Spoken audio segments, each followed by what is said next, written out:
선선하게 불어오는 가을 날씨, 그러나 또 따갑게 내리치는 햇볕은 가을 열매를 아름답게 풍성하게 맺혀가게 합니다. 오늘 하나님 앞에 나와 예배를 드리는 모든 성도님들 심령들 속에 우리가 드리는 찬양과 봉헌과 예배를 통하여 하나님께는 영광이 되고, 하나님이 들려주시는 말씀을 통하여 우리의 삶 속에 놀라운 성령의 열매를 맺혀갈 수 있게 되시기를 주님의 이름으로 축원합니다. 옆에 계신 분들과 함께 인사하겠습니다. 오늘 예배를 통해 좋은 복을 받으세요. 오늘 예배를 통해 좋은 복을 받으세요. 가슴에 손을 얹고 우리 자신을 이렇게 축복하겠습니다. 나는 말씀으로 힘을 얻는 사람입니다. 나는 말씀으로 힘을 얻는 사람입니다. 나는 잘 되는 사람입니다. 나는 잘 되는 사람입니다. 할렐루야. 아멘. 말씀이 힘이 되고 축복이 되시기를 축원합니다. 아멘. 공자 선생님을 아시죠? 공자 선생님이 한 제자들과 길을 가는데 먹을 것이 없는 거예요. 그래서 한 일주일여를 풀로 연명하고 있을 때에 그 제자 가운데 안회라는 제자가 쌀을 어렵게 얻어다가 밥을 하게 되었습니다. 공자 선생님도 인간입니다.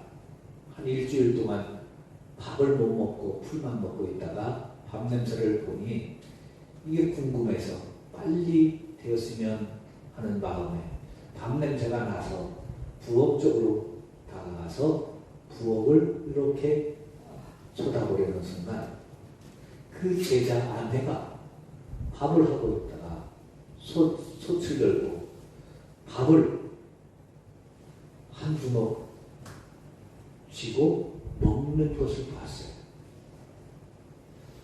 배신감도 이런 배신감. 공자가 그래도 믿었던 안회라고 하는 제자는 이 공자가 아주 아끼던 제자고 공자의 일화에 많이 등장하는 그런 그 제자거든요. 그런데 그렇게 믿었던 제자가 스승에게 먼저 밥을 드리지 않고 자기가 먼저 하놓고 먹는 것을 보면서 너무 괘씸한 거예요. 그리고 너무 배신감이 들었습니다. 야단을 칠 수도 없고 어떻게 깨우쳐줄까 하다가 아내를 불렀습니다. 그리고 말을 했어요.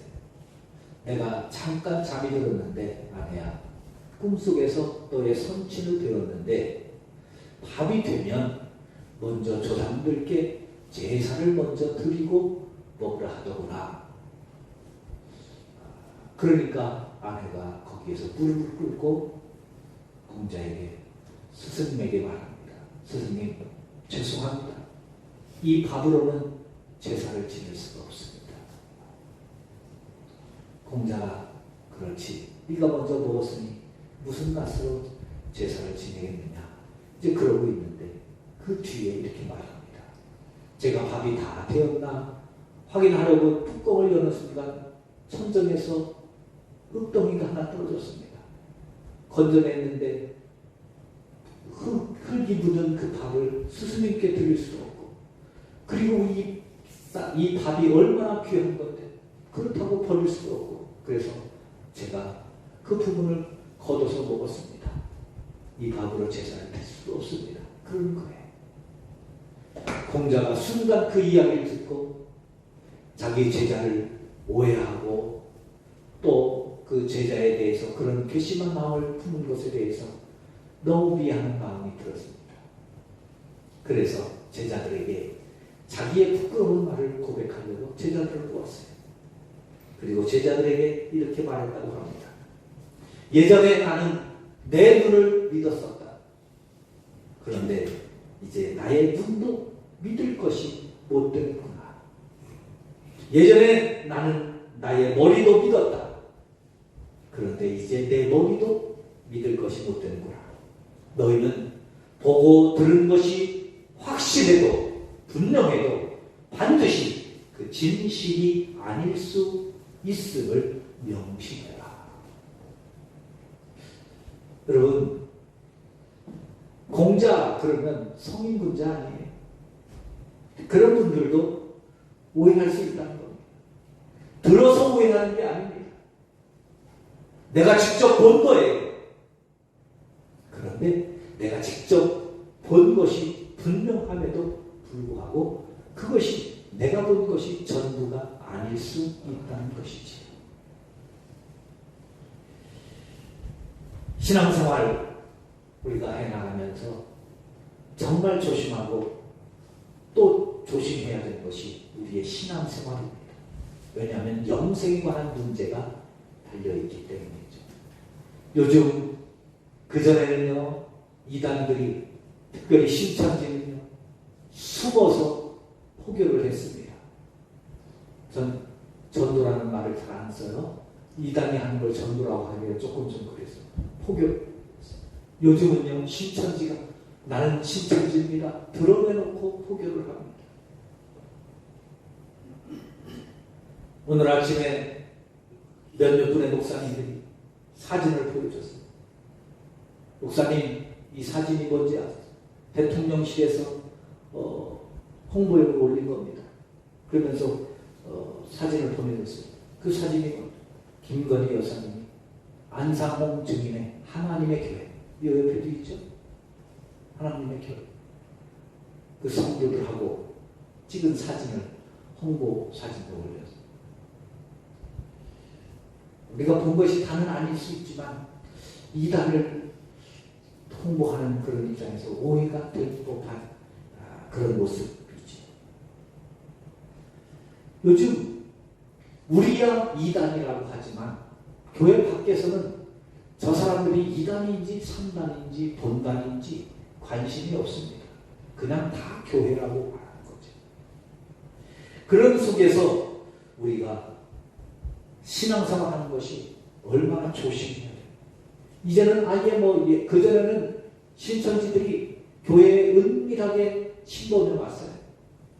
교인인 것처럼. 요즘은 아예 신천지라고 하고서 아예 들어오기도 한답니다. 기가 막힌 거 아니에요?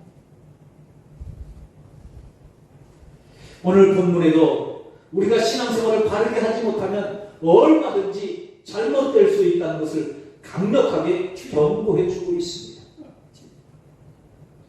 57절에 보면 예수님을 사람들이 붙잡았어요. 그 당시에는 예수님을 이단이라고 붙잡은 겁니다. 그리고 그 예수님을 체포해서 갔는데 그곳에 대제사장들이 있는 거예요.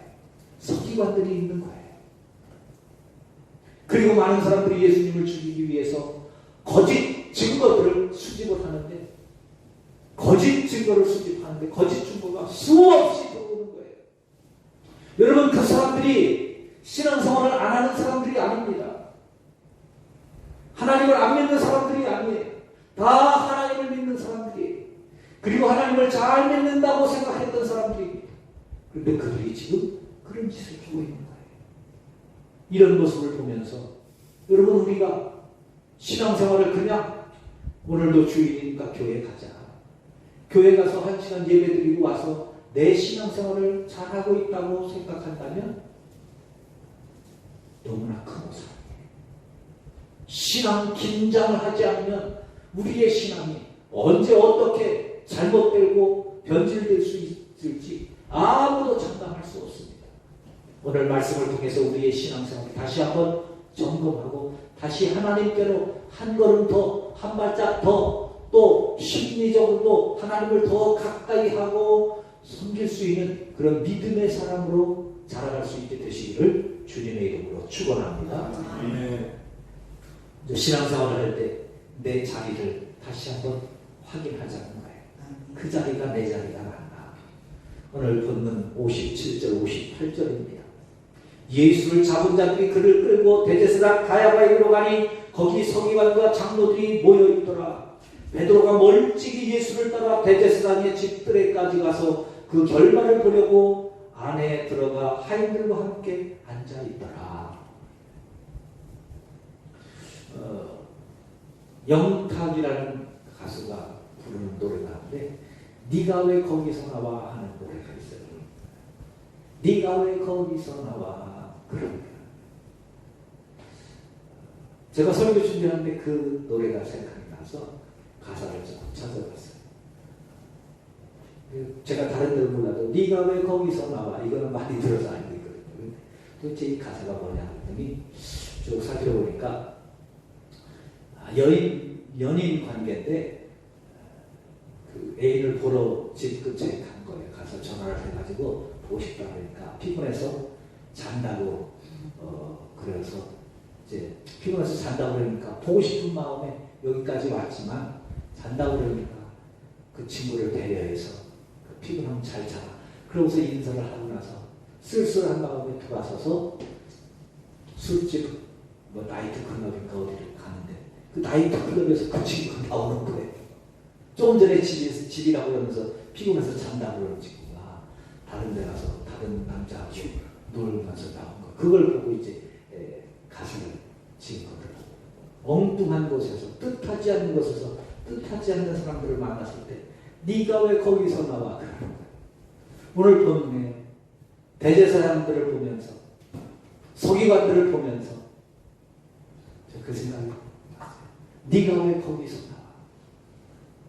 예수님을 잡아간 곳이 예수님을 죽이려고 잡아간 곳에 그곳에 다른 사람들이 로마 군인들이 빌라도가 있는 것이 아니라 대제사장들이 서기관들이 있는 거예요.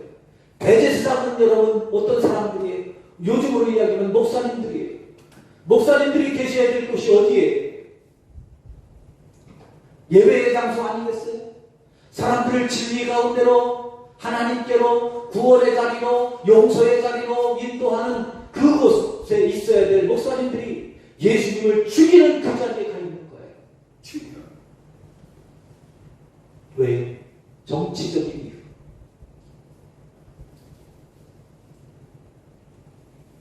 그 다음에 서기관들은 성경을 옮겨 쓰는 사람들을 서기관이라고 그러는 거예요. 레위인들 가운데 성경을 옮겨 쓰는 사람들. 이 사람들은 성경을 옮겨 쓰면서 한자 한자 하나님의 말씀이기 때문에 얼마나 소중히 여기는지 아세요? 성경을 쭉 쓰다가 하나님이라는 글자가 나오면 거기에 하나님이라는 글을 안 씁니다. 띄어놔요. 그리고 성경을 다시 쭉 써나갑니다. 그러다가 펜을 갈 때쯤 되면 멈추고 밖에 나가서 목욕 재개하고 깨끗한 몸으로 와서 하나님이라는 단어를 거기에 써는 거예요. 하나님이라는 단어를 이 더러운 몸을 가지고 쓸 수 없기 때문에 목욕이라도 하고 와서 정결한 마음. 그리고 유대인들은 절대 하나님이라는 단어를 말하지 않습니다. 여호와라는 단어를 말하지 않습니다. 하나님의 이름을 어떻게 망령되이 읽느냐는 거예요. 십계명에도 나오잖아요. 여호와의 이름을 망령되이 읽었지. 하나님의 이름을 함부로 못 부릅니다. 그래서 글자를 파쇄해요. 파쇄한다는 말은 하나하나 띈다는 얘기죠. 하나님 그러면 하나님이라는 말을 못하고 히읗 아, 니은 아, 니은 이, 미음 이렇게 하면서 하나님을 그렇게 읽고 넘어가는 거예요. 그래서 여호와라고 하지 않고 야훼라고 한 거예요. 그 야훼가 그렇게 읽은 거예요. 히읗 아, 니은 아, 니은 이, 미음 이렇게 읽는 게 야훼. 그만큼 하나님을 두려워하고 섬기는 서기관들이 하나님이 보내신 외아들 예수님을 죽이는 그 자리에 있는 거예요. 여러분 그 자리가 서기관들이 있어야 되는 자리가 맞는 거예요? 제사장들이 있어야 되는 그 자리가 맞는 거예요?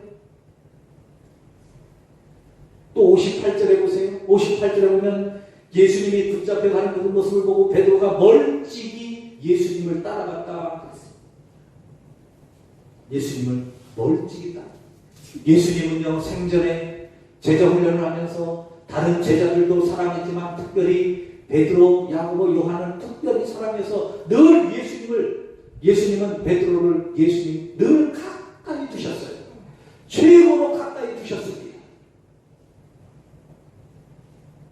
그래서 예수님이 무슨 일을 하시다가 회당장 야이로의 딸을 살리러 들어가실 때 베드로를 꼭 데리고 가셨어요. 베드로, 야고보, 요한을 데리고 가셨죠. 변화산에 올라가실 때에도 베드로, 야고보, 요한을 꼭 데리고 올라가셨어요. 겟세마네 동산에서 8명의 제자는 산 아래에 있으라 그러면서도 베드로, 야고보, 요한은 꼭 데리고 가시면서 예수님이 늘 그렇게 가까이 두시면서 예수님과 함께 거하기를 거했던 베드로였는데, 그렇게 이 베드로는 예수님 생전에 늘 예수님은 베드로를 가까이 두셨는데, 베드로는 지금 그의 신앙이 어때요? 베드로의 자리는 어디에? 예수님 옆에 있어야 될 그 자리가 베드로의 자리인데, 베드로는 지금 멀찍이 예수님과 떨어져 있어요. 왜요? 어렵다고, 힘들다고, 괴롭다고. 예수님이 어려움을 당하고 있다. 사랑하는 성도 여러분, 우리가 예수님을 믿고 신앙생활을 하고 있는데, 하나님을 믿고 신앙생활을 하고 있는데, 혹 우리가 신앙생활을 하면서 때로는 어렵다고, 때로는 힘들다고, 때로는 시간이 없다고, 때로는 난감하다고 예수님과 멀찍이 떨어져 앉아있지는 않는지, 예수님하고 좀 멀어지면서 기도의 자리에서 멀어지고, 은혜의 자리에서 멀어지고, 복받는 자리에서 떨어져서 멀찍이 앉아서, 하나님, 나 너무 힘들어요. 그래서 하나님 다가갈 수 없어요. 그렇게 멀찍이. 그러나 신앙은 버릴 수 없어서 멀찍이 예수님을 따르고 있지는 않은지. 야고보 4장 8절에서 그래서 예수님의 동생 야고보는 이렇게 말합니다. 아마 예수님의 동생인 야고보가 이런 것을 실감하고 썼는지도 모르겠어요. 야고보 4장 8절입니다. 하나님을 가까이 하라. 하나님을 가까이 하라. 그리하면 너희를 가까이 하시리라. 시편 7편 28절에서는 이렇게 말합니다. 하나님께 가까이 함이 내게 복이라. 내가 주 여호와를 나의 피난처로 삼아 주의 모든 행적을 전파하리이다. 여러분, 우리의 신앙생활에 하나님을 가까이 하는 믿음의 삶이 되실 수 있기를 주님의 이름으로 축원합니다. 하나님이 우리를 창조하실 때며 사람을 창조하실 때 하나님이 손으로 흙을 다 빚어서 우리를 만드셨어요. 하나님이 말씀으로도 하실 수 있어요. 사람이 생겨라, 인간이 생겨라. 다른 거 다 말씀으로 하시는데, 사람이 있으라, 얼마든지 하실 수 있어요. 그런데 그렇게 하지 않고 하나님의 손에 흙을 묻혀가시면서, 진흙을 묻혀가시면서 우리를 하나하나 빚으셨어요. 왜요? 너는 내 손이 닿는 그곳에 있어야 된다는 거 아니겠어요? 그리고 뿐만 아니라 하나님이 다 사람을 빚으시며 그 코에 생기를 불어넣으셨다. 코에 인공호흡하듯이 코에 하나님의 호흡을 불어넣으셨어요. 여러분, 우리의 신앙생활은요, 하나님의 숨소리가 들릴 만큼 가까이에 있어야 된다는 거예요. 하나님 그렇게 우리를 가까이 두시려고 하시는데, 우리는 지금 하나님과 너무 멀찍이 떨어져 있지는 않은지. 예수님이 깜짝 놀라서, 야, 네가 왜 거기서 나와?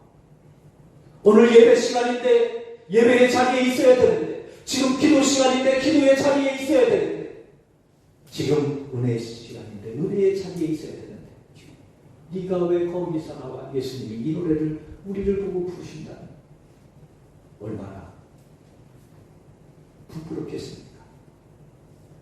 축복의 자리를 잃지 않도록, 은혜의 자리를 잃지 않도록, 주님의 품을 잃지 않도록 늘 주님의 품 안에 거하며 살아가시는 우리 모두가 되시기를 주님의 이름으로 축원합니다. 아멘.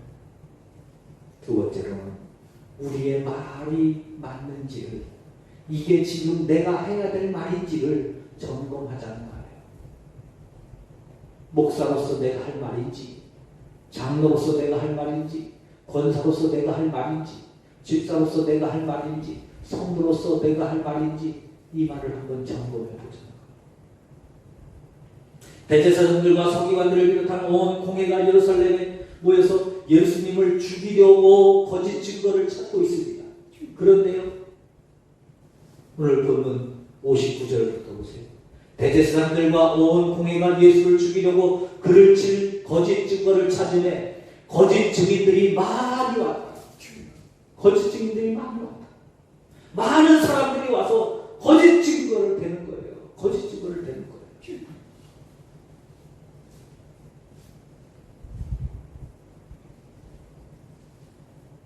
예수님을 죽이려는 거짓 증거를 찾는데 거짓 증거가 수없이 나왔어요. 수없이 나왔어요. 그들이 하는 말이 진실이었습니까? 그들이 하는 말이 옳은 말이었습니까? 그들이 하는 말이 정직한 말이었습니까? 아니에요. 그런데도 불구하고 수많은 사람들이 와서 지금 거짓을 하고 있는 거예요. 그런데 거짓 증거가 말은 많은데 안 되니까 하다 안 돼서 두 사람이 와서 하는 말이 이 사람이 성전을 열면 사흘 만에 짓겠다고 한 사람입니다. 겨우 찾아낸 것이 그 말이에요. 그래서 그런가요? 십계명이에요. 십계명을 하면서 주시면서 하나님이 이렇게 말씀했어요. 내 이웃에 대하여 거짓 증거하지 말라. 내 이웃에 대해서 거짓말하지 말라 이렇게 하지 않고 거짓 증거하지 말라. 아홉째 계명이에요. 출애굽기 23장 1절입니다. 너는 거짓된 풍설을 퍼뜨리지 말며 악인과 연합하여 위증하는 증인이 되지 말라. 거짓 증거하지 마라. 거짓 증거. 사람을 해야 사람이 좋지 않게 모함하는 거.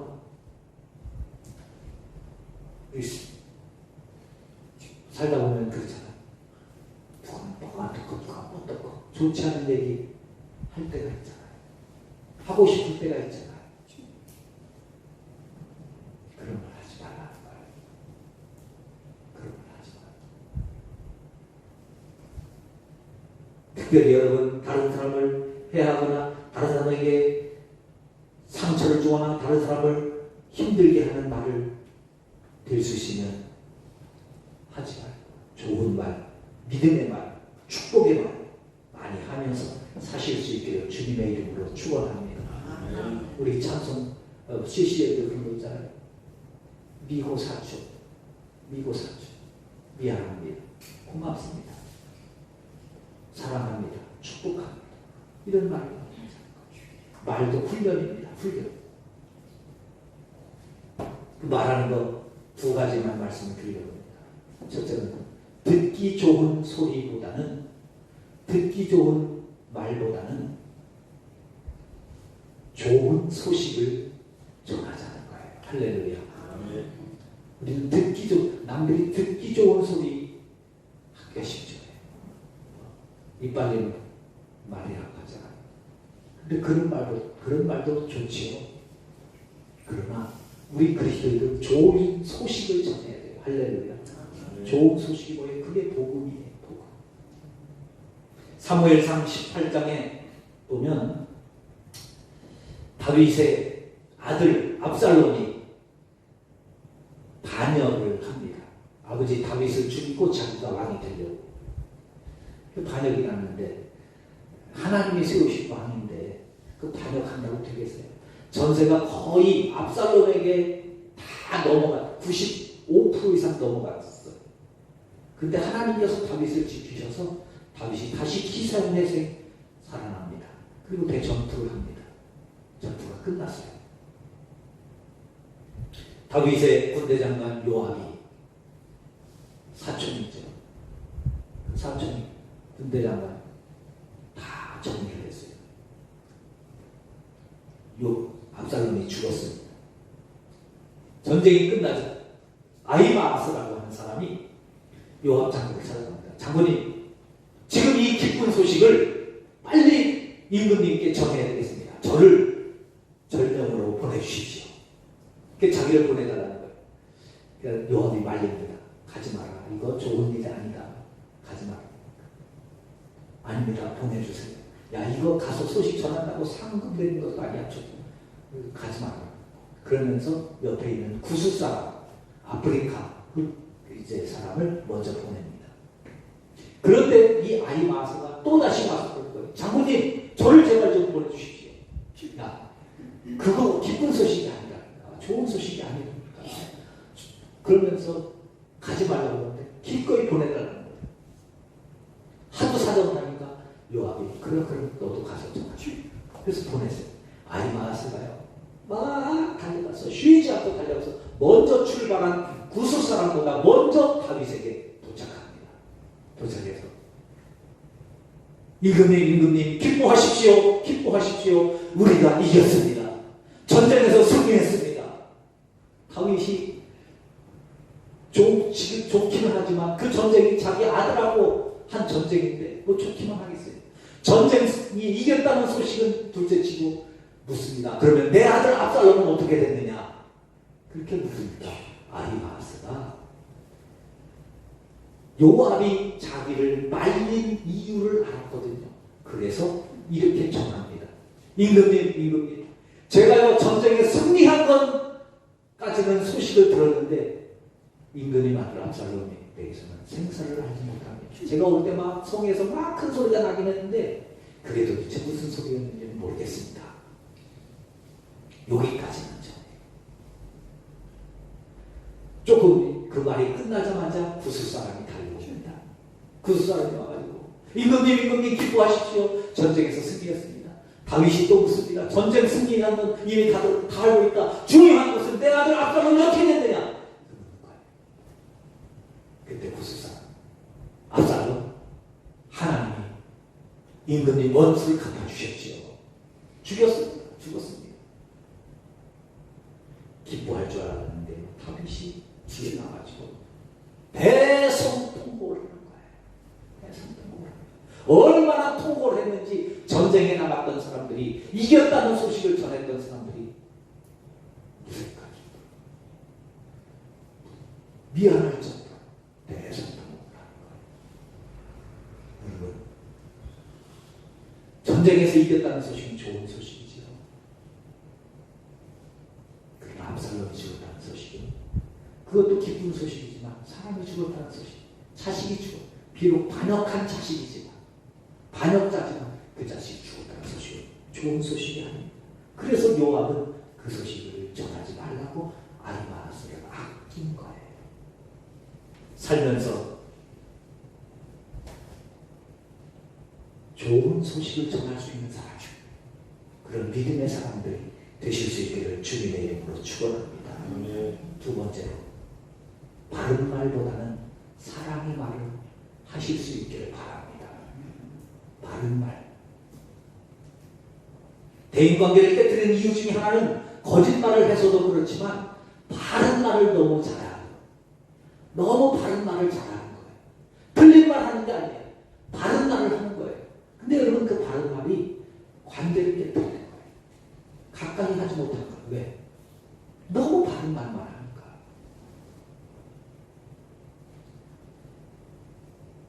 그래서 성도는 정직한 말, 맞는 말도 중요하지만 사랑의 말을 하면서 하는 것이 중요합니다. 우리 그러잖아요. 사실이 그렇잖아. 사실. 맞아요. 사실은 그래요. 근데 여러분 그 사실이 사람을 살리고 회복시키고 구원하지. 예수님이 말씀하실 때 단 한 번도 내가 사실을 말하면 이렇게 말하지 않습니다. 그렇게 말한 적 단 한 번도 없습니다. 예수님은 늘 말씀하실 때마다 진실로. 여러분 진실이라는 말이 뭐예요? 사실 속에 사랑을 덮은 거예요. 사실을 사실로 말하지 않고 그 사실에 사람을 덮어서 말하는 게 진실인 거예요. 그래서 예수님은 너희들이 막 거짓말하면 지옥 간다, 그렇게 살면 지옥 간다, 그렇게 믿으면 지옥 간다, 단 한 번도 말씀하시지 않잖아요. 그 말이 틀려서 그렇습니까? 아니에요. 하나님은 너를 사랑한다. 그래서 너는 하나님의 자녀야. 하나님의 자녀. 계속 예수님의 언어에는 사랑이 다 꽂혀져 있어요. 사랑으로 다 덮어서 말씀하는 거예요. 노아의 홍수 후에 노아가 포도주에 취해서 잠이 들었어요. 술김에 옷을 다, 이 주사가 옷을 다 벗어내키는 거예요. 옷을 다 벗어서 나체로, 완전 나체로 잠이 들었어요. 둘째 아들 함이 그 사실을 봤습니다. 보고 와서 첫째 형 셈, 동생 야벳에게 말합니다. 아버지가 술 취해가지고 술주행하는데 옷 다 벗고 홀딱 벗고 자 창피해서 못 되겠어요. 여러분, 함이 거짓말한 거예요? 없는 말 지어낸 겁니까? 아닙니다. 사실을 말했어요. 그런데 여러분, 그 사실을 말한 함이 저주를 받습니다.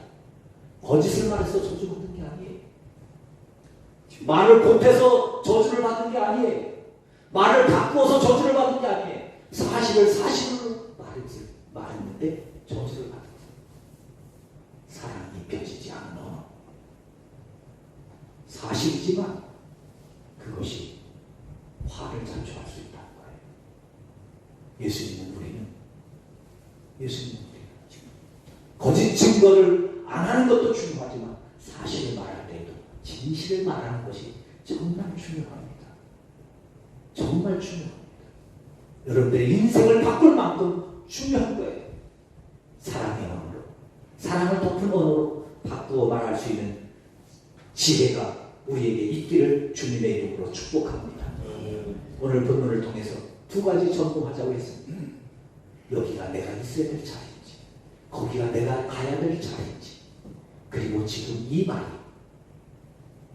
사랑의 언어인지를 점검하면서 우리의 신앙생활, 함께 주님을 섬겨나갈 때 우리의 모습을 통해서, 우리의 언어를 통해서 주님의 은혜와 주님의 긍휼과 주님의 자비가 함께 나누어지고 전해질 수 있는 복된 삶이 되실 수 있기를 주님의 이름으로 축복합니다.